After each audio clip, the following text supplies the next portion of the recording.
Hi guys! Today we're going to talk all about mistakes you want to avoid as a beginner lash tech.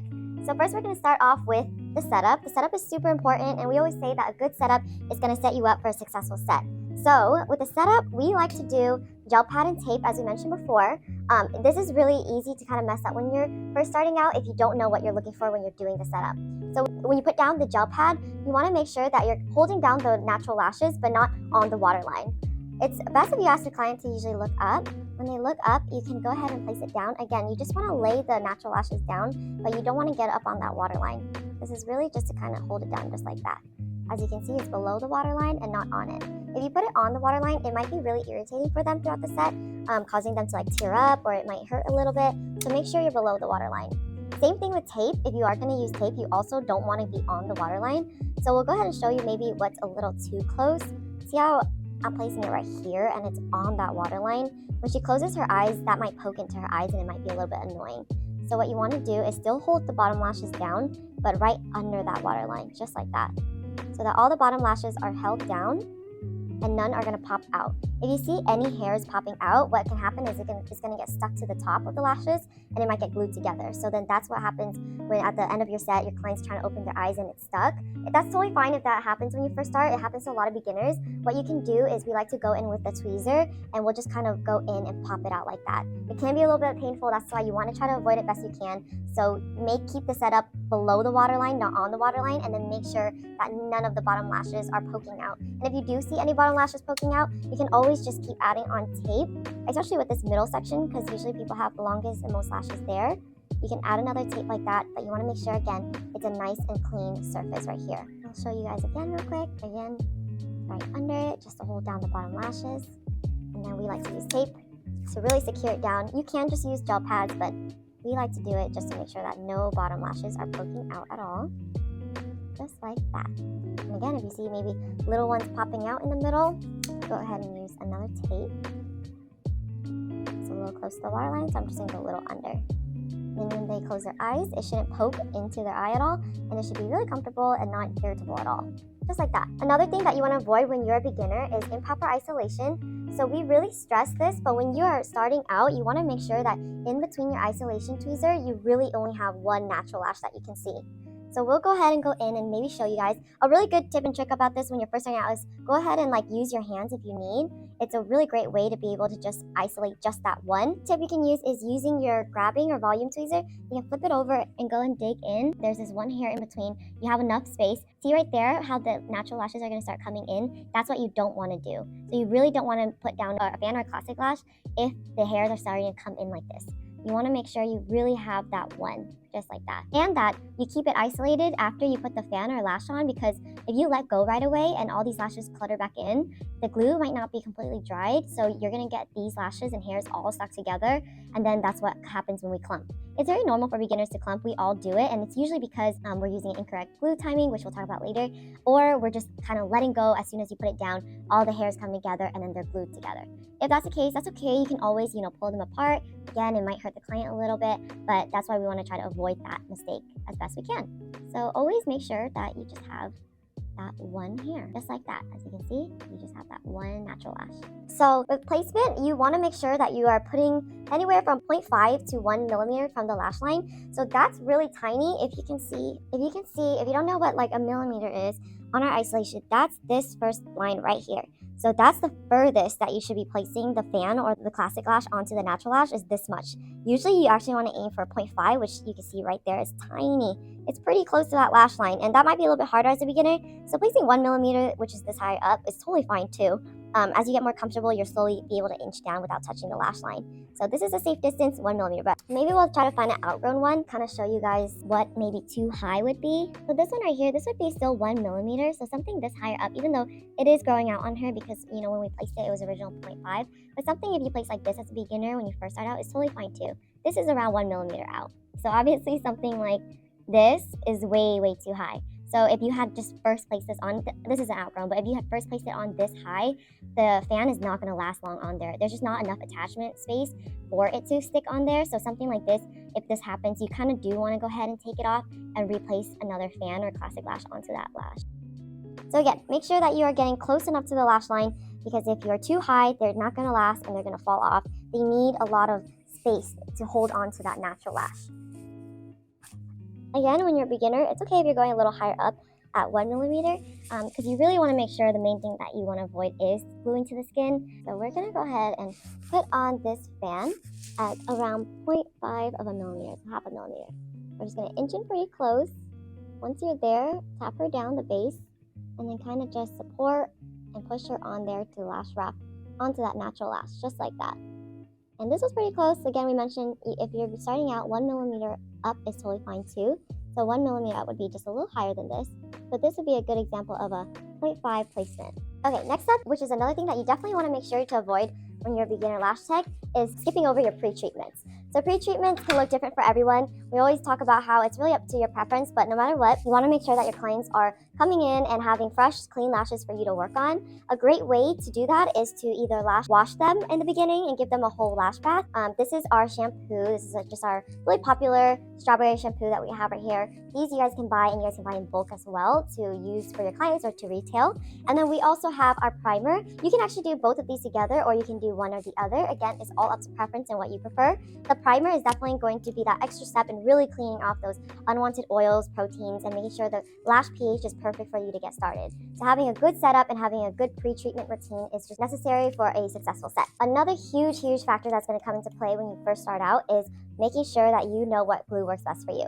We always recommend that as a beginner, you start with something a little bit on the slower side, which is 1 to 2 seconds. Even then, it's a little fast, so if you feel like this is too much, you can always go to 2 to 3 seconds as well. We don't carry a 2 to 3 second glue, but we do have lots of 1 to 2 second options, so make sure that you check this out. This one's cool, babe. She's perfect for beginners. We also really like Batgirl. They're 1 to 2 second glues. They're very beginner friendly. When you use a much faster glue, such as something like Hot Babe or Fast Flash Girl, and it's 0.5 to 1 second, it's just way too fast. If you're not getting that placement right away, and if your isolation is not clean and things are clumping together, it's going to be really hard to pick apart, take off, and fix your mistakes as a beginner with a really fast glue, because it's just going to cure and dry on real hard. Again, it's just really hard to fix your mistakes. So something like this, we would recommend to more advanced lash techs. But maybe a couple of weeks or maybe 2-3 months for starting out with this, and you will definitely be able to go onto a faster glue. So glue, timing, and all that is just necessary for you to look at and take into consideration when you are starting out. Another thing is making sure that you're taking care of your glue. We have a whole video on how to take care of your adhesives, so make sure to check that out. But when you're starting out, you really want to make sure that you're changing your glue out often enough. 15 to 20 minutes is usually recommended, especially for beginners. If you're someone more advanced, of course, you can push that 30-40 minute because you're working much faster and not using as much glue. But typically when we start as beginners, we kind of do use a little bit too much glue, and it gets kind of sticky and tacky and all that. So we want to make sure our glue is staying fresh, which is going to ensure the best retention that we can give possible for our clients. Next up is using the wrong diameters or lengths for their natural lashes. We'll first go over it with diameters. So if you guys didn't know, which you should learn in your lash class, 0.15, that's going to be your classic lash. So you should only ever use something like this or anything higher with 1 lash to 1 natural lash. So 1 extension to 1 natural lash for 0.15. That's a classic lash that you're going to make. Anything lower than that, 0.7, 0.5, 0.3, there's 0.4s, 0.6, all of that are volume lash diameters, meaning that you can use multiple lashes in 1 fan and place it on 1 natural lash. Starting from the highest, we'll go from 0.07.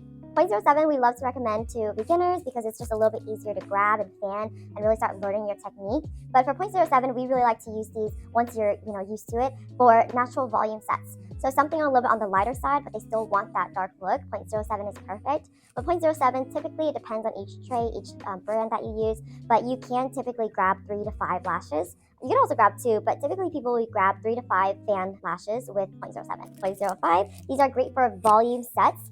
So super fluffy and dark still. You can grab much more since they're much lighter. We would say typically people usually grab 7D to 10D fans with a 0.05. Again, you could grab less than that and create maybe a softer look, but usually when you're doing a full thick look, you want to grab 7 to 10D fans. So that's our 0.5. And then 0.3, that's what you want to use for your mega volume lashes, which is going to be the darkest, fluffiest, most voluminous set that we can create. We actually have 0.2 and 0.1 now, which is even a whole nother story.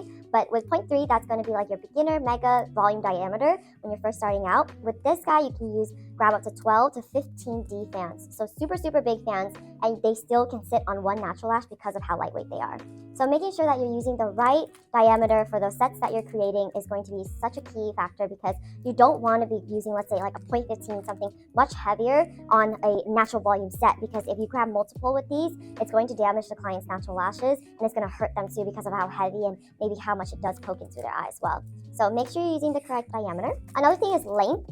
Length is a huge factor that comes into play when you really want to make sure that you're keeping the client's health of the lashes in perspective. With the lengths, we actually would recommend that whatever their natural lashes are, you probably don't want to go anywhere from, let's say, 3 to maybe max 4 millimeters possible. Because if you use something a little bit too long, it's going to strain, stress, and kind of pull on their lashes. So we have these, our isolation tweezers. Both our isolation tweezers have these rollers on the back, which is a great way for beginners to look and see how many millimeters their natural lashes are.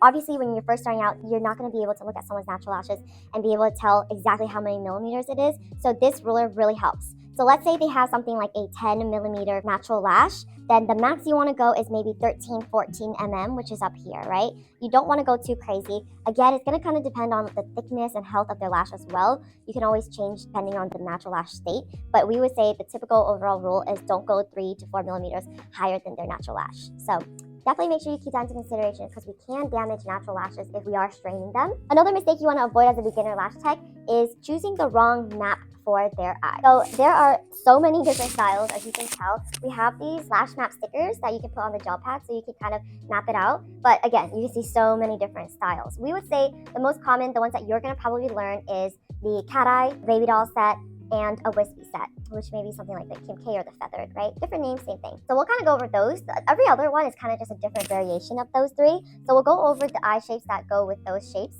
And then you can generally apply them to the other similar ones. So something like a baby doll, right? You want to make sure that you don't use this set styling on someone with, let's say, really big circular round eyes. As you can see, the baby doll, it goes from short to long to short. So it's supposed to open their eye out even more so. If someone has really round eyes and you do this kind of a styling, it just might, look a little too open and out. You probably want to go with something more of a cat eye for someone with super, round, big eyes, because it'll offset the super roundness with that pull that the cat eye does, because this cat eye goes from short to long, so you'll get that little flick, and it'll offset the two. Let's say somebody with super long or pulled out eyes, maybe someone with downturned eyes, something like that, you probably wouldn't want to do with a cat eye, right? Because it's going to pull their eye out even longer.